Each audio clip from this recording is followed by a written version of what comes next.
कपास की फसल के 3 अहम मराइल होते हैं: इब्तदाई मरहला, दरमियानी मरहला, आखिरी मरहला।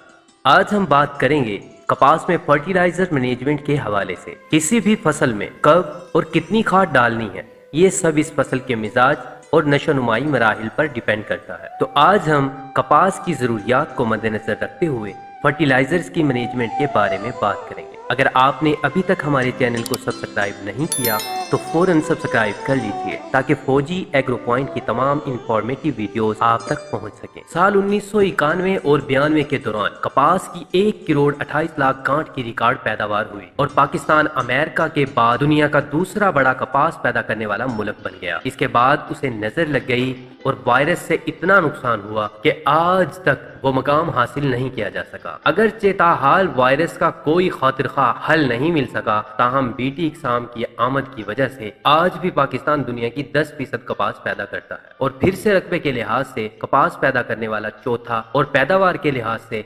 7वां बड़ा मुल्क बन गया। खाम धागा बरामद करने वाला दुनिया का दूसरा और कपड़ा बरामद करने वाला तीसरा बड़ा मुल्क है। हमारी मुल्क की जरूरत तकरीबन 150 लाख गांठ के करीब है, लेकिन हालिया सालों के दौरान तकरीबन 1 करोड़ गांठ पैदा हो रही है। ये फसल हमारे कपड़े और घी मिल्स के लिए खाम माल फराहम करती है। रुई की अहमियत का अंदाजा इस बात से लगाया जा सकता है कि एक गांठ रुई का वजन 170 किलोग्राम होता है। इससे 250 बेडशीट या 1217 शर्ट्स बन सकती हैं। हमारी इकसाम की पैदावारी सलाहियत 80 मन फी एकड़ है, लेकिन इस वक्त पंजाब की औसत पैदावार 22 मन, जबकि तरक्की पसंद काश्तकार 35 मन फी एकड़ औसत पैदावार हासिल कर रहे हैं। कई दूसरी फसलों के बरकस कपास का पौधा ज्यादा हसास होता है। ये एक बार जड़ी बूटियों या कीड़े या बीमारी या खाद या पानी या मौसमी हालात से मुतासिर हो जाए तो इसे दोबारा असल हालत में लाना बहुत दुश्वार होता है। बहाली के बाद भी बेहतर पैदावार का मुजाहरा नहीं कर सकता।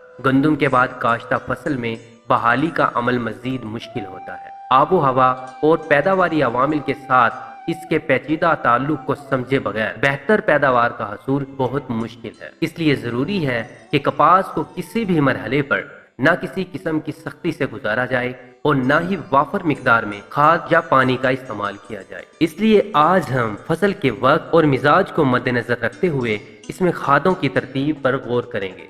काश्तकार भाइयों, कपास की अगेती काश्त और पिछेती काश्त की जरूरियात मुख्तलिफ होती हैं। अगर आप 25 मन पैदावार ले रहे हैं तो जरूर आपकी फसल 36 किलो नाइट्रोजन, 12 किलो फास्फोरस और 20 किलो पोटाश इस्तेमाल करती है, जो हमारे काश्तकार भाइयों के लिए इकोनॉमिक ही नहीं रहती, यानी आपको इसका कोई फायदा नहीं होता। इसलिए अगर आप फी एकड़ 50 मन से 60 मन पैदावार लेना चाहते हैं तो 50 से 60 मन पैदावार लेने के लिए 72 किलो नाइट्रोजन यानी 3 बोरी से ज्यादा यूरिया, 24 किलो फास्फोरस और 40 किलो पोटाश हमारी फसल के लिए जरूरी है। कुछ जमीन में भी मौजूद होती है, ये जरूरी नहीं है कि ये सब मिकदार हमने ही पूरी करनी है, क्योंकि खादों की मिकदार का तयन जमीन की जरखेजी पर मुनहसर होता है। बाज़ जमीनें बहुत ज्यादा जरखेज होती हैं, वहाँ खादों का इस्तेमाल कम होता है। महकमा की सिफारिश ये है कि अगर अप्रैल में बीटी कॉटन काश्त की जाए तो 2 DAP, 2 या 2.5 बोरी यूरिया, 1 ता 1.5 बोरी SOP,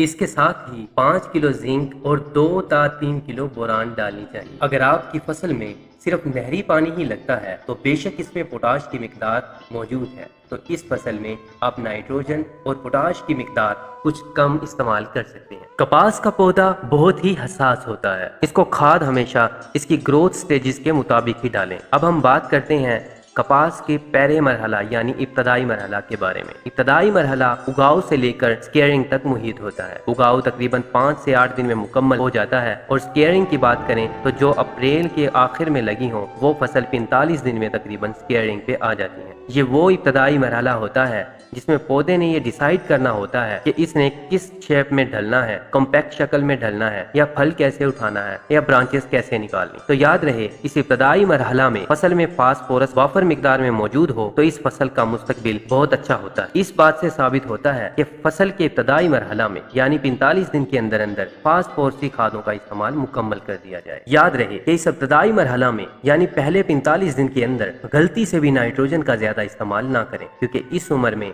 नाइट्रोजन की फसल को इतनी ज्यादा जरूरत नहीं होती। इब्तदाई मरहला के बाद आता है दरमियानी मरहला।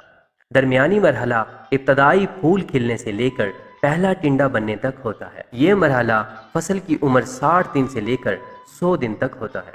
आमतौर पर अप्रैल की काश्त की गई फसल का पहला फूल 60 दिन के अंदर खिल जाता है और ये फूल टिंडे तक का सफर तकरीबन 40 दिन में मुकम्मल करता है। अब बात करते हैं दरमियानी मरहला में खाद कैसे इस्तेमाल की जाए। दरमियानी मरहला यानी 60 दिन से लेकर 100 दिन तक की फसल में आपने नाइट्रोजन 2 से 3 बार स्प्लिट करके डालनी है। किसी भी मरहला पर नाइट्रोजन ज्यादा मिकदार में नहीं डालनी। 15 किलो से लेकर 25 किलो फी एकड़ स्प्लिट करके डालें, यानी एक पानी छोड़कर दूसरे पानी पर नाइट्रोजन डालते रहें। ये ऐसा मरहला होता है कि टिंडे लगने का अमल रुकना नहीं चाहिए, इसलिए थोड़ा थोड़ा नाइट्रोजन डालते ही रहें। अगर आपने गलती से भी नाइट्रोजन ज्यादा डाल दी या बारिश हो गई तो फसल वेजिटेटिव ग्रोथ की तरफ चली जाती है, जिससे टिंडे बनने का अमल रुक जाता है। दरमियानी मरहला में कोशिश करें कि हमारी फसल ज्यादा से ज्यादा टिंडे बनाए और इस मरहला पर बीमारियों के अटैक को भी कम करने की बारहा कोशिश करें। अब आता है आखिरी मरहला।